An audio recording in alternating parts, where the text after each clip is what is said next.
Oops.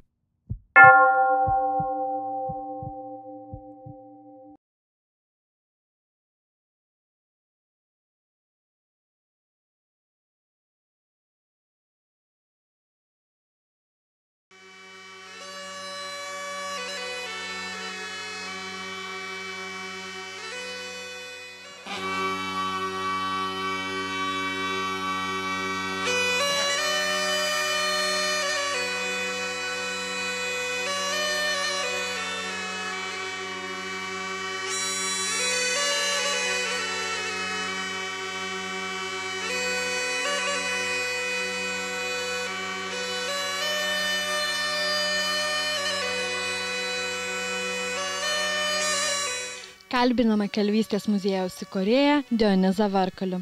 Papasakokite apie muziejaus įkūrimo istoriją. Na, čia istorija labai įdomi, nes čia ir ne vien tik Kalvystės muziejus. Tai daugiau tai yra Mažosios Lietuvos tragedijos muziejus. Aš buvęs jūrininkas, laivų mechanikas. Ir kada aš pamačiau šitą baisų barbarizmą, kada buvo pradėtos griauti Klaipėdoje kapinės, na ir 75 metais aš nesupratau, kaip galima. Mūsų vaikystėje tai kapinės buvo šventas dalykas. Suvažiavę žmonės daužo paminklus, verčia. Taip, kad čia šitas toks įvykis buvo gan siaubingas. Na ir aš pamatęs, kas čia darosi, nuskridau į Vilnių, kultūros ministeriją, sakau, jeigu nutarėt kapus naikinti, tai darykim civilizuotai. To žmonės, kurie yra nusipelnę Klaipėdoje, nes tai buvo centrinis miesto kapinis, tai nebuvo eilinis kapinis, nes šių kapinių buvo labai daug. Smeltis kapinis, čia žvejybos uosti kapinis, didžiulis kapinis, tų kapinių buvo daug, o šitos buvo miesto centrinis kapinis su labai įdomi istorija ir čia buvo palaidoti patys žymiausi Klaipėdos žmonės. Na ir sakau, tai nuvažiavęs į kultūros ministeriją, sakau, darykim kažką. Nu, ačiū, kad jūs rūpinatės, ten buvo tada Vytautas Jakelaitis, kultūros ministro pavaduotojai. Nu, jis padėkoja, kad aš rūpinos, parvažiuoju pilnas kapinis darbininkų, sunkvežimių, griauna, daužo paminklus, verta ir veža kažkur tos akmeninės, nežinau, kur jos vežė ir dabar randam visur iškaišiotus, o metalo visą vežė metalo laužą į rimkus. Na ir ką daryti, aš pasimiau fotoaparatą, pradėjau paveiksluoti tos, kas liko dar tos paminklus ir tos žmonės, kurie griauna tos kapus, darbų vykdytojai pasišalino, jie suprato darbininkam, kas jiem rūpi, davė užduoti ir dirbo. Kada neliko darbų vykdytojai, man su darbininkais pasisekė susitarti, kad mes ne į rimkus vežtumėm į metalo laužą, o vežtumėm į senamiestį. Mes atvežėm 8 sunkvežimius kryžių tvorelių ir pakavojom 3 vietose. Nu, nežinojom, ką daryti. Svarbu buvo išsaugoti, nes tai buvo nuostabus paminklai, nes čia tas laikotarpis labai įdomus, kadangi ta Klaipėda vienas tragiškiausių kampelių Lietuvoje. Čia po didžiojo gaisro 1854 metų miestas liko tik 9 kažkokios pastatai. Ir po šito miestas atsistatė modern Jugendstilum. Tai labai daug buvo kalto metalai, interjeras, eksterjeras buvo puošiamas kaltų metalų, kapai, kryžiai, tvorelis, viskas čia buvo, tiesiog metalo bumas buvo toks šitam krašte, net ir kaimų kapinaitės buvo visas puoštas metalu. Ir kada atsivežėm šitos kryžius, pakavojom, ir tada jau pradėjom galvoti, ką toliau daryti. Aš prisiekiau visą savo likusį gyvenimą pašvęsti Mažosios Lietuvos kultūrinio palikimo išsaugojim. Tiesiog prisiekiau, viskas, mečiau jūrą. Na, baigiau meno mokyklą, persikvalifikavau į meninių vertybių restauratorių, įkūriau Klaipėdoje restauravimo dirbtuves, metalų restauravimo dirbtuves. Na ir ieškojom savo patalpų, kur surasti. Ir atradau šitą apleistą teritoriją. Ir aš į tvorą praplėšęs įlindau į vidų, nes čia buvo aukšta tvora aptverta. Įlindau į vidų, buvo apleista visa šita teritorija. Ir pačios kalvės buvo įgriuvusios lubos, o po griuvėsiais buvo išlikę 19 amžiaus visa įranga. Na ir aš tada nuėjau į miesto vykdomą komitetą, buvo pirmininkas Žalys, jis buvo toks muziejų entuziastas, meno mecenatas. Ir aš su juo pakalbėjau, sakau, darykim kalvystės muziejų, nes kalvystės muziejus tai bus nuostabus vienintelis. Darom. Sėdom į Volgamudą, atvažiavom čia, įlindom per tvorą, šiam parodžiau šitą teritoriją, tos pastatus. Tvarkoj, per 15 minučių mūdu išsprendėm kalvystės muziejaus likimą.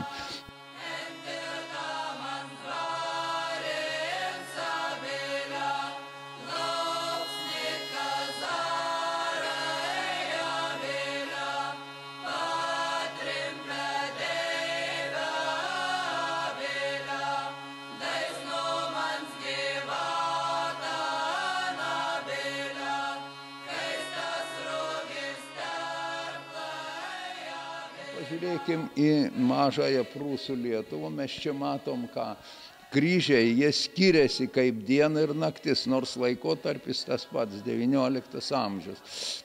Čia mes matom augalinį ornamentą, nėra nukryžiuotojo, na ir lentelės buvo vietoj nukryžiuočioje lentelė apie mirusį. Kitoj pusėje kryžiaus buvo kažkoks punktelis arba posmelis iš giesmės arba iš Evangelijos, kaip prūsų lietuviai mokėjo gražiai pagerbti savo mirusiosius. Na ir čia mes matom, kad šitie kryžiai visi pagaminti ir iš pramoninių gamybos detalių. Tuo tarpu mes žiūrim į didžiąją Lietuvą, Žemaitiją, mes matom, kad kiekvieną kryžių kalvis kalė, kas jam buvo pasakyta pasąmoniai. Taigi ten ir pagonybės simboliai, žalčiai, saulė, mėnulis, tuo tarpu mažoje Lietuvoje pagonybės simbolių jau nėra, kadangi čia Klaipėdoje iš 13 bažnyčių tik viena buvo katalikų. Šitas kryžius tai mūsų perliukas, jis yra atvežtas iš Lankupių, iš Vidūno tėvų gimtinės, ten jo tėvai buvo palaidoti, bet čia užrašas nuostabus, tai yra prūsų lietuvių tarme padarytas įrašas. Na, mes skaitom, kad tai tokie istorinė rašytinis puikus prisiminimas apie šito krašto gyventojus. Koks eksponatas jūsų muziejuje yra pats seniausias? Tai vienintelis eksponatas, kuris pagal mūsų apskaičiavimus, tai yra 15 amžius, Karaliaučiaus katedros durų fragmentas. Čia yra Radzvilų kriptos durys. Pagamintas, mes skaitom, katedra buvo pastatyta 14 amžiui, na, o čia gali būti jau apie 15 amžių. Koks eksponatas jums reikšmingiausias šiame muziejuje? Eksponatas yra istoriškai pats įdomiausias, tai yra šita tvorelė, varteliai, todėl, kad čia buvo padaryti Klaipėdoje, tai prūsų lietuvis, kuris turėjo savo dirbtuvis, didžiulis dirbtuvis Puodžių gatvėj, na ir jo darbai, kiek ir išlikę jų darbų, tai ir patys sodriausi, patys gražiausi, parinkti tiksliai metalai. Ir mes čia matom ir Aušrat Mėmel 1914 metais. Dabar išlikus jų giminė buvo, anūkai atvažiavę čia ir mes atvežėm istorinį medžiagą apie jų tas dirbtuvis. Jie sakė, kad jiems kelis kartus teko ir pavardės keisti ir visaip, kad jie galėtų tvirtinti čia Klaipėdoje, nes pagrindinai čia buvo labai griežta tvarka, drausmė. Visi amatininkai priklausė amatų rūmams. Amatų rūmai buvo Gumbiniai 22 metais. Amatų rūmai buvo perkelti į Klaipėdą ir čia buvo garbės reikalas svarbesnis už gyvenimą. Ir šitas darbas ir tuom nuostabus, kad tai yra vietinių gyventojai, prūsų, lietuvių pagaminti varteliai, o visi kiti, kiek pamatysi, tai yra daugiausiai čia buvo vokiškos firmas. Ir Gustav Katskė, kur šitą kalvį yra, jis nebuvo grinai toks jau vokietininkas, nes jo žmona buvo lietuvė ir dar karo metu, kada jau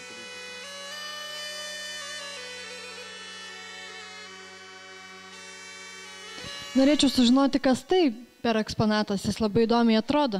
Aš jį pagaminau laikrodžių muziejui, bet jie ten paskui gavo kitą muzikos instrumentą ir aš šitą pasilikau savo. Tai yra jis skambino Mažosios Lietuvos himną, lietuvininkais esame mes gimę, lietuvininkais norime ir būti. Taigi jūs galit čia dabar ir biškį reikia remontuoti, pradžią galit pasiklausyti. Parodykit, kaip veikia.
Pakalbinsime Lietuvos jūrų muziejaus vadovę Olgą Žalienę. Labą dieną.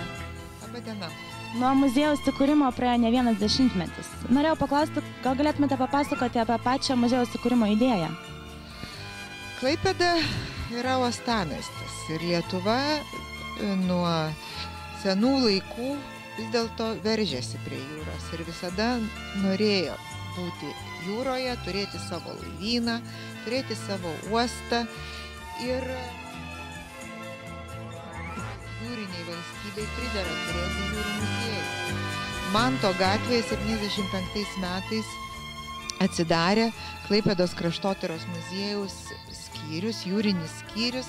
Tada jau susibūrus rimtesniai vyriškai komandai, tai yra buvusiam tuometiniam vykdomojo komiteto pirmininkui, dabar būtų jau meras, Alfonsui Žaliui, architektui Petrui Lapiai, konstruktoriui Tautvidui Tūbiui, inžinieriui, restauratoriui Vytautui Šliogeriai, Laimai Šliogerienei ir žinoma jūrų muziejaus direktoriui Aloyzui Každailiui, užvirė darbai siekiant restauruoti ir pritaikyti apleistą buvusi fortą Smiltynėje ir 79 metais duris atvėrė jūrų muziejaus ekspozicija, laivybos istorijos, akvariumo ekspozicija, jūrų gamtos ekspozicija. Jau 2012-ieji, gal galite papasakoti, kaip kito Lietuvos jūrų muziejus nuo atidarymo iki dabar?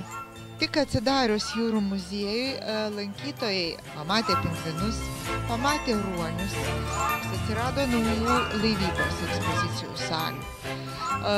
Išsiplėtė ir pagausėjo jūrų gamtos ekspozicija. 1994 metais delfinariumas atvėrė duris lankytojam, žiūrovam ir tai buvo naujiena, tai buvo didžiulė naujiena ir plūdo masė žmonių. Žodžiu, dabar mes esam didžiulis kompleksas, į kurį įeina žvejybiniai laivai, kurie pasitinka jau krantinėje mūsų lankytoją. Pats fortas jau yra irgi eksponatas, nes yra paveldinis objektas, o jame akvariumas su 24 akvariumais ir centriniu baseinu, kuriame plaukioja unikalios žuvis. Jūrų gamtos ekspozicija antram aukšte su didžiulė kriauklių kolekcija, kurios mes labai nedidelę dalį pristatome. Koralų kolekcija ir aplink centrinį redutą juosta baseinų, kuriuose gyvena ruoniai, pingvinai, kada labai karšta, jie gyvena vidinėje savo patalpoje, kur įtaisyti oro kondicionieriai, reguliuoja temperatūrą, jūrų liūtai, šiaurės jūrų liūtai, Kalifornijos jūrų liūtai. Ir žinoma delfinariumas, tai jau kitas objektas, kurio rekonstravimas prasidėjo praėjusiais metais.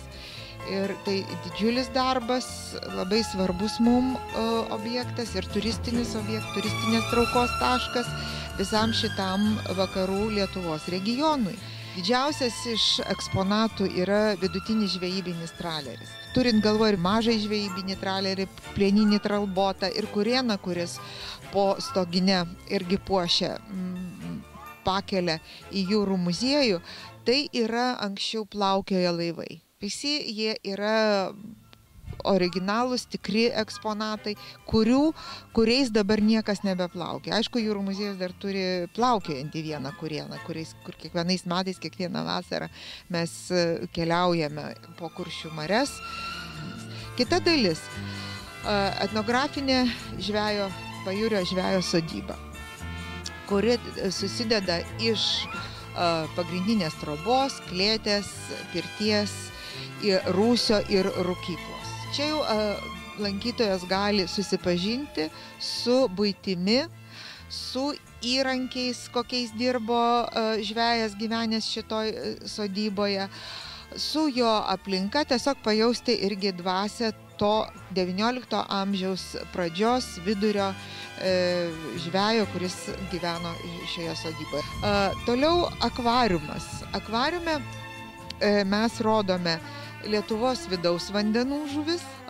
Baltijos jūros žuvų akvariumuose gyvena mums įprastos menkės, builiai, plekšnės, koralinių rifų žuvis, tai jau egzotika. Ir, kaip aš sakau, tai aukštasis pilotažas akvaristikoje, nes išlaikyti ir užauginti vešles, aktinijas, koralus, tai nėra taip lengva. Antrame centrinio pastato aukšte jūrų gamtos ekspozicija, kuri prasideda tema jūra gyvybės lopšys.